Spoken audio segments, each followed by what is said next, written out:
اور اگر تمہارا پروردگار چاہتا تو جتنے لوگ زمین میں ہیں سب کے سب ایمان لے آتے. تو کیا تم لوگوں پر زبردستی کرنا چاہتے ہو کہ وہ مومن ہو جائیں؟ حالانکہ کسی شخص کو قدرت نہیں ہے کہ اللہ کے حکم کے بغیر ایمان لائے. اور جو لوگ بے عقل ہیں ان پر وہ کفر و ذلت کی نجاست ڈالتا ہے. ان کفار سے کہو کہ دیکھو تو آسمانوں اور زمین میں کیا کیا کچھ ہے، اور جو لوگ ایمان نہیں رکھتے نشانیاں اور ڈرانے والے ان کے کچھ کام نہیں آتے.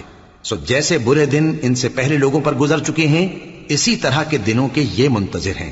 کہہ دو کہ تم بھی انتظار کرو، میں بھی تمہارے ساتھ انتظار کرتا ہوں. پھر ہم اپنے پیغمبروں کو اور مومنوں کو نجات دیتے رہے ہیں، اسی طرح ہمارا ذمہ ہے کہ مسلمانوں کو بھی نجات دیں. اے پیغمبر کہہ دو کہ لوگو اگر تم کو میرے دین میں کسی طرح کا شک ہو تو سن رکھو کہ جن لوگوں کی تم اللہ کے سوا عبادت کرتے ہو میں ان کی عبادت نہیں کرتا، لیکن میں اس اللہ کی عبادت کرتا ہوں جو تمہاری روحیں قبض کر لیتا ہے، اور مجھ کو یہی حکم ہوا ہے کہ ایمان لانے والوں میں ہو جاؤں، اور یہ کہ اے نبی سب سے یکسو ہو کر دین اسلام کی پیروی کیے جاؤ اور مشرکوں میں ہرگز نہ ہونا، اور اللہ کو چھوڑ کر ایسی چیز کو نہ پکارنا جو نہ تمہارا کچھ بھلا کر سکے اور نہ کچھ بگاڑ سکے.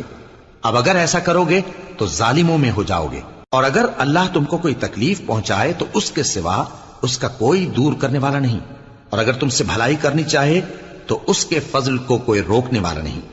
وہ اپنے بندوں میں سے جسے چاہتا ہے فائدہ پہنچاتا ہے، اور وہ بخشنے والا ہے، مہربان ہے. کہہ دو کہ لوگوں تمہارے پروردگار کے ہاتھ سے تمہارے پاس حق آ چکا ہے، تو جو کوئی ہدایت حاصل کرتا ہے تو ہدایت سے اپنے ہی حق میں بھلائی کرتا ہے، اور جو گمراہی اختیار کرتا ہے تو گمراہی سے اپنا ہی نقصان کرتا ہے.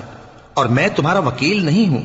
اور اے پیغمبر تم کو جو حکم بھیجا جاتا ہے اس کی پیروی کیے جاؤ اور تکلیفوں پر صبر کرو یہاں تک کہ اللہ فیصلہ کر دے، اور وہ سب سے بہتر فیصلہ کرنے والا ہے.